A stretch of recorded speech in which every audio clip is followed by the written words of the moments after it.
Transfer of a group, क्या कर रहा है ये आपका ग्रुप का ट्रांसफर कर रहा है। लेना ध्यान, बिना पानी दिए बॉन्ड, क्या कर रहा है ये बिना पानी दिए ही बॉन्ड।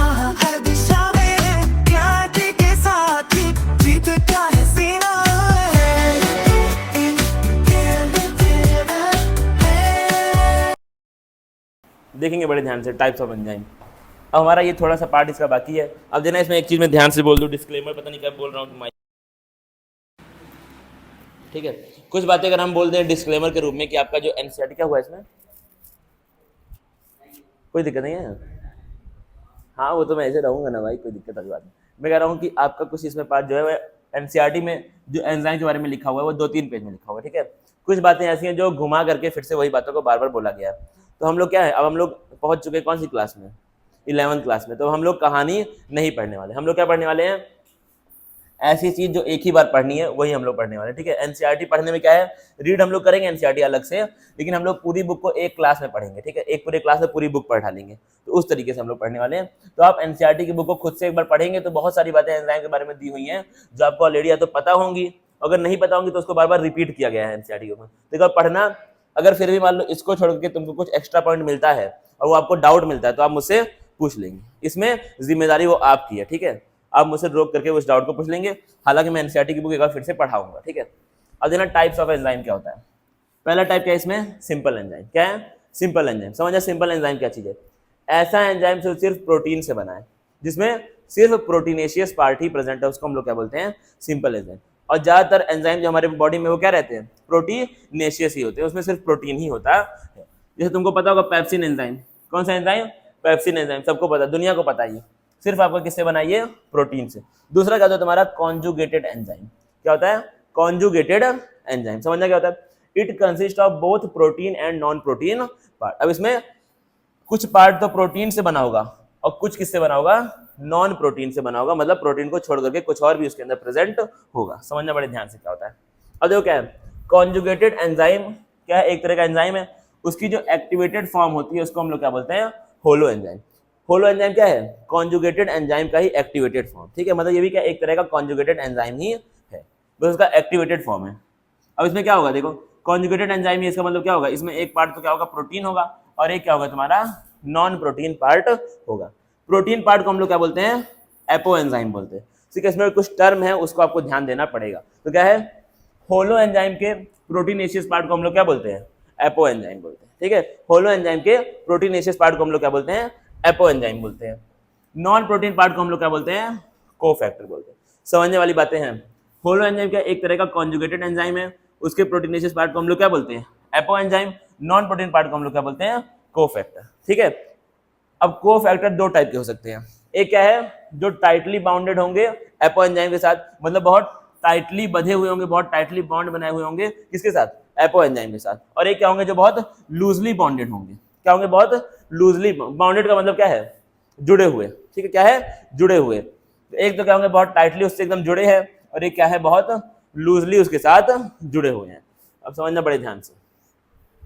तो क्या है तुम्हारा टाइप्स ऑफ कोफैक्टर, एक क्या होगा टाइटली बाउंडेड और एक क्या होगा लूजली बाउंडेड। पहले हम क्या पढ़ेंगे, टाइटली बाउंडेड कौन से कोफैक्टर्स होते हैं।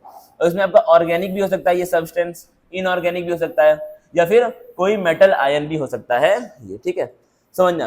अब ये जो टाइटली बाउंडेड होता है वो सब्सटेंस जो क्या है टाइटली, वो कोफैक्टर जो टाइटली बाउंडेड है किसके साथ, एपो एंजाइम के साथ, उसको हम लोग क्या बोलते हैं, प्रोस्थेटिक ग्रुप बोलते हैं, ठीक है। समझने वाली बात है। तो क्या है वो कोफैक्टर, समझना मेरी बात को, वो कोफैक्टर जो एपो एंजाइम के साथ बहुत टाइटली बाउंड है उसको हम लोग क्या बोलते हैं, प्रोस्थेटिक ग्रुप बोलते हैं।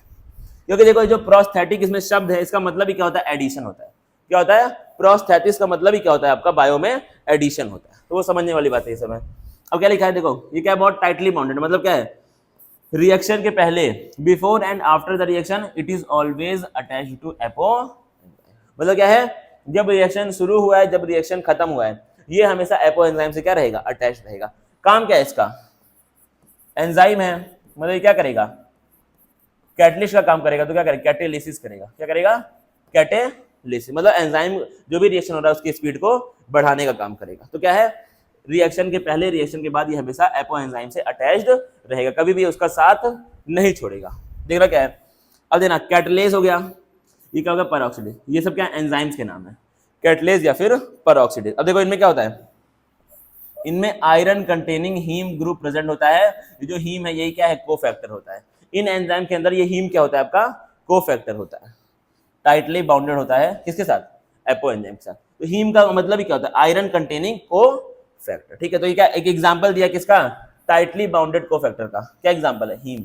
क्या है, हीम। हीम क्या होता है आपका, टाइटली बाउंडेड कोफैक्टर का एक एग्जांपल तुमको दे दिया है एनसीईआरटी के बुक। देखना अगला क्या लिखा है, लूजली बाउंडेड। क्या लिखा है, लूजली बाउंडेड। समझना, these cofactors only bind with apoenzyme at the time of catalysis, after that gets separated। मतलब क्या है, एपोएंजाइम से बाउंड तो होगा लेकिन सिर्फ तब होगा जब क्या है, आपका कैटालिसिस का प्रोसेस हो रहा है। जब कैटलिस्ट अपना काम कर रहा है तो ये जाकर के एपोएंजाइम से जुड़ जाएगा, और जब काम हो जाएगा तो क्या होगा, फिर से ये सेपरेट हो जाएगा। सिंपल बात है, ठीक है। यूजुअली मोस्ट कोएंजाइम्स क्या होते हैं तुम्हारे, मेटल आयन होते हैं। ज्यादातर कोएंजाइम्स क्या होते हैं तुम्हारे, मेटल आयंस होते हैं। Most coenzymes they have vitamin as important component. ज्यादातर कोएंजाइम्स में क्या होता है, विटामिन क्या होता है आपका इंपॉर्टेंट कंपोनेंट होता है। तभी क्या बोलते हैं लोग कि आपका खाने में विटामिन प्रेजेंट होना चाहिए, क्योंकि उससे क्या होता है, उससे क्या बन रहा है, तुम्हारे एंजाइम्स बन रहे हैं। अगर एंजाइम्स नहीं बनेंगे तो उससे क्या होगा, आपकी बॉडी काम नहीं करेगी, क्योंकि बॉडी में हर जगह क्या है, एंजाइम्स प्रेजेंट। अब देखो विटामिन B3, इसी को हम लोग क्या बोलते हैं, नायसिन बोलते हैं। विटामिन B3 को हम लोग क्या बोलते हैं, नायसिन बोलते हैं। ये NAD नाम के एंजाइम में है और NADP नाम के एंजाइम में। ये सब हम लोग पढ़ेंगे। ये सब हम लोग कहाँ पढ़ेंगे, रेस्पिरेशन इन प्लांट्स में। ये सब रेस्पिरेशन इन प्लांट्स में आएगा। FAD क्या होता है, NAD क्या होता है, ठीक है। अगला क्या है तुम्हारा, राइबोफ्लेविन। इसको हम लोग क्या बोलते हैं, विटामिन B2। क्या है, विटामिन B2। ये कहाँ पे होता है, FAD नाम के एंजाइम में और FNN नाम के एंजाइम में प्रेजेंट होता है। कौन सा, विटामिन B2। उसी को हम लोग क्या बोलते हैं, राइबोफ्लेविन बोलते हैं। खत्म भाई, चैप्टर खत्म, थोड़ा बहुत बाकी है। देखो क्या लिखा है, अगर लिखा है metal ions are also required for catalytic activity of. जाहिर सी बात है, मेटल्स भी क्या होते हैं, बहुत इंपॉर्टेंट होते हैं किसके लिए, एंजाइम्स की कैटालिसिस के लिए। Without cofactor catalytic activity is very, क्या भाई,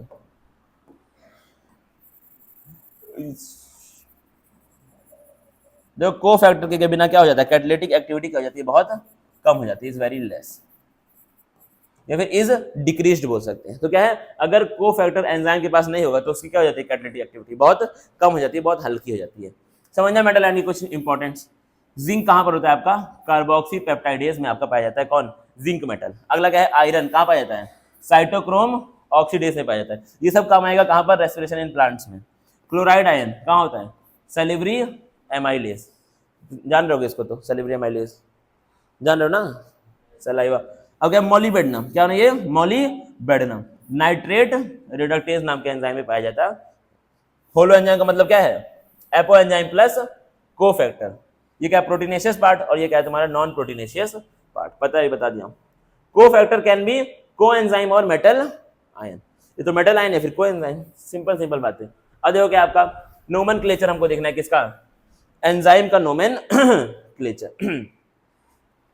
Thousands of enzymes have been discovered, isolated and studied। बहुत सारे thousands of enzymes अभी तक डिस्कवर हो चुके हैं, उनको आइसोलेट किया जा चुका है और उनको पढ़ा जा चुका है। देखो क्या, most of these enzymes have been classified into different groups based on the type of reaction they catalyse. तो क्या है, एंजाइम्स को हमने डिफरेंट ग्रुप्स में डिवाइड कर दिया है। किसके बेसिस पे, जो काम करते हैं, जिस रिएक्शन में वो लोग कैटालिसिस का प्रोसेस करते हैं।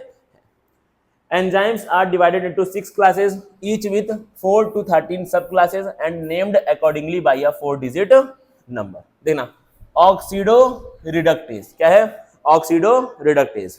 इसी को हम लोग और क्या बोलते हैं, डिहाइड्रोजिनेज बोलते हैं। काम क्या है इसका, enzymes which catalysed oxido reduction between two substrate S and S dash. मतलब क्या है, ये ऐसे रिएक्शन में इन्वॉल्व होगा जहां पर क्या हो रहा है, रेडॉक्स रिएक्शन हो रहा है। जहां पे क्या हो रहा है, रेडॉक्स रिएक्शन, मतलब ऑक्सीडेशन हो रहा है एक का, और एक का क्या हो रहा है, रिडक्शन हो रहा है। ठीक है, तो ये ऐसे रिएक्शन को कैटलाइज करेगा जहां पे क्या हो रहा है, रेडॉक्स हो रहा है, मतलब ऑक्सीडो रिडक्शन हो रहा है। एक का क्या हो रहा है, एक हो रहा है रिड्यूस, एक क्या हो रहा है तुम्हारा, ऑक्सीडाइज हो रहा है। अगला क्या एंजाइम है तुम्हारा, देखो ट्रांसफरेज। ये क्या है तुम्हारा, ट्रांसफरेज। इसमें क्या होता है, enzymes catalysing a transfer of a group. क्या कर रहा है, ये आपका ग्रुप का ट्रांसफर कर रहा है। देना ध्यान से जी, अदर देन, अब ये ग्रुप क्या होगा तुम्हारा, हाइड्रोजन को छोड़ करके होगा कुछ भी, between a pair of substrate S and S dash. समझना कैसे हो रहा है, पहले एस के साथ कौन था, जी ग्रुप था, ठीक है। फिर क्या हुआ, जब ये रिएक्शन हुआ यहाँ पे कौन सा एंजाइम आ गया, ट्रांसफरेज नाम का एंजाइम। अब इसके नाम में क्या, ये ट्रांसफर कर रहा है। अब ये जी कहां पहुंच गया, एस डैश के पास पहुंच गया। सिंपल बात है, ठीक है। तो क्या किया इसने, एंजाइम ने क्या किया, ट्रांसफर कर दिया किसका, ग्रुप का, एक इंसान से दूसरे इंसान में।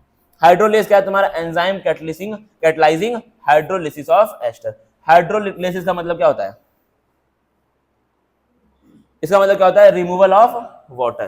क्या होता है, रिमूवल ऑफ वाटर। अब हमने देखा था जो भी बॉन्ड अभी तक हमने बनाए थे, पेप्टाइड बॉन्ड हो गया, ग्लाइकोसिडिक बॉन्ड हो गया, ये फिर एक और कौन सा बॉन्ड था यार, एस्टर बॉन्ड हो गया। इन सब में क्या हुआ था, पानी का मॉलिक्यूल यूज हुआ था। क्या हुआ था इन सब में, पानी का मॉलिक्यूल आपका निकला था, ठीक है। पानी का मॉलिक्यूल क्या हुआ था वहां पर, निकला था। अब अगर तुमको उसको तोड़ना है, उसको जोड़ना है, तो भी क्या होगा, पानी का मॉलिक्यूल यहाँ पर लगेगा। जब पानी का मॉलिक्यूल वहां खर्च हुआ तो यहाँ पे क्या होगा, पानी का मॉलिक्यूल लगेगा। तो इसलिए क्या लिखा है यहाँ पर, हाइड्रोलिसिस। एस्टर को तोड़ना है तो क्या होगा तुमको, अगर एस्टर को तोड़ना है तो वहां पे क्या होगा तुमको, जब एस्टर बना था तो पानी वहां पर निकला था, तो यहाँ पर तुमको पानी देना पड़ेगा। सिंपल बात है। वैसे ही पेप्टाइड बॉन्ड में भी सेम हुआ था, ग्लाइकोसिडिक बॉन्ड में भी सेम हुआ था। कार्बन कार्बन का बॉन्ड हो, कार्बन हैलाइड का बॉन्ड हो, या फिर फॉस्फोरस नाइट्रोजन का बॉन्ड, कोई भी बॉन्ड हो। अगला देखो, lyases, enzymes that catalyse removal of a group from substrate by mechanism other than hydrolysis. मतलब क्या है, यहाँ पे जो क्या था, ये बॉन्ड तोड़ रहा था पानी दे करके, पानी दे रहा है बॉन्ड तोड़ रहा है, पानी दे रहा है बॉन्ड तोड़ रहा है। ये और जल्लाद है, ये क्या कर रहा है, बिना पानी दिए ही बॉन्ड तोड़ रहा है। क्या कर रहा है, ये बिना पानी दिए ही बॉन्ड तोड़ रहा है। इन दोनों में अंतर क्या है, हाइड्रोलेज। हाइड्रोलेज क्या है, बॉन्ड तोड़ रहा है, मार रहा है, लेकिन इंसान से पानी पूछ रहा है, ठीक है। मार रहा है लेकिन पानी दे करके मार रहा है। ये क्या कर रहा है, बिना पानी दिए ही मार दे रहा है, ये बिना पानी दिए ही बॉन्ड को तोड़ दे रहा है। तो इन दोनों में ये अंतर है, ठीक है। दोनों का काम सेम है, दोनों का काम सेम है, तोड़ रहा है बॉन्ड ही, लेकिन पानी पूछ रहा है भाई, पानी का तो ठीक है। अगला जो क्या है, आइसोमरीज। क्या है, आइसोमरीज। आइसोमर का मतलब क्या होता है,